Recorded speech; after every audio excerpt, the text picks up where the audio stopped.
We're out in a soybean field here in Yadkin County, North Carolina that's got a palmer infestation. And you know, there's a lot of different kinds of pigweeds around. We have lots of red roots in this part of the country. That's our predominant species. Palmer is moving in and spreading, and we've even got a little bit of water hemp. So it's important to be able to identify the different kinds of pigweeds that you might come across so that you know how to deal with them.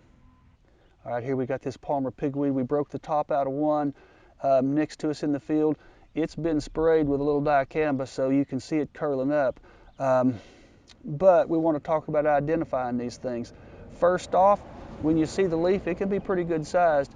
It's not real wide compared to like a red root pigweed. It's a little bit longer, more oval shaped, and a water hemp is even narrower than this one is oftentimes, and a water hemp can be very glossy.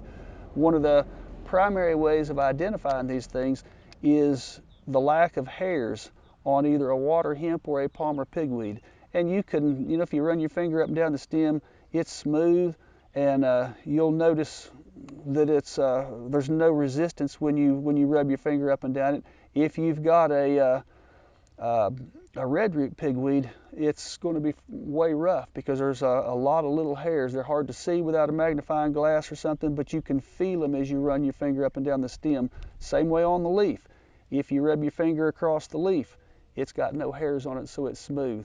That's the smooth test is one way to begin to identify these things. Another way is to look at this petiole.